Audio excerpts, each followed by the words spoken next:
యేసు వైపు చూచుచు ఈ పందెంలో కొనసాగాలి. తెలుసు కదా మనందరికీ ఇది ఒక పందెం, మనందరం ఒక పందెంలో ఉన్నాం, ఒక ప్రయాణంలో ఉన్నాం కదా. పందెం ఎప్పటికైనా అయిపోద్దా, జరుగుతానే ఉంటుందా? ఆలోచించండి. మనం చిన్నప్పుడు మన పిల్లలు రన్నింగ్ పోటీ పెడతారు. ఎంతసేపు ఉంటుంది? 5 నిమిషాలు, 2 నిమిషాలు. పందెం జరుగుతానే ఉంటుందా జీవితాంతం? మన జీవితం కూడా అంతే, ఒక పందెం. కానీ మనం ఈ పందెాన్ని కూడా ఎప్పుడు ఉంటది, యుగ యుగాలు ఇలాగే ఉంటాం అనుకొని ఒకటే బాధపడతాం, ఒకటే చింతిస్తాం. దేవుని వైపు చూస్తే ఏమొస్తుందిలే, పరిస్థితులు ఇలా ఉంటే అని ఒకటే కృంగిపోతాం. కానీ జ్ఞాపకం పెట్టుకోండి, ఇదొక పందెము, ఇదొక ప్రయాణము. పందెము ఏ రోజుకైనా ముగిసిపోద్ది, ఒక రోజు ప్రయాణం ఏ రోజుకైనా ఆగిపోద్ది, అయిపోతుంది.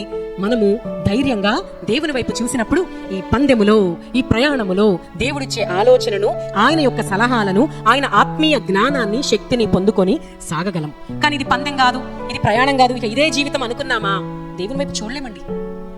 చూడు, పందెంలో ఉన్నవాడు ఏం చేస్తాడు? అక్కడ కట్టిన ఒక రెడ్ రిబ్బెనో, గ్రీన్ రిబ్బెనో, వైట్ రిబ్బెనో ఏదో కడతారు.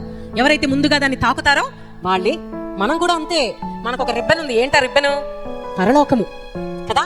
ఆ పరలోకానికి చేరడానికి ఎప్పటికైనా త్వరలో చేరబోతున్నాం. మనందరం కూడా త్వరలో మధ్యాకాశానికి వెళ్ళిపోబోతున్నాం. జరుగుతున్న సంగతులు, పరిస్థితులు ఆశ్చర్యకరంగా అనిపిస్తా ఉన్నాయి. కొన్ని ఇదేంటి ఇట్లా జరుగుతుంది, ఇదేంటి ఇట్లా అవుతుంది, అసలు లోకం ఏంటి ఇలా అయిపోతుంది. మాట్లాడుకుంటున్నారా మీ కుటుంబాలలో కదా? గడిచిన సంవత్సరాల్లో మనం ఇలాంటి మాటలు మాట్లాడుకోలేదు. కానీ ఏంటి ఇట్లా పోతుంది, ఎటు పోతుంది లోకం అనే మాటలు వస్తున్నాయంటే గమనించండి, త్వరలో ఆ మధ్యాకాశానికి మనం వెళ్ళబోతా ఉన్నాం. కనుక ఆ మధ్యాకాశం లేదా పరలోకం అనే ఆ రిబ్బన్ కట్టింది చూడండి.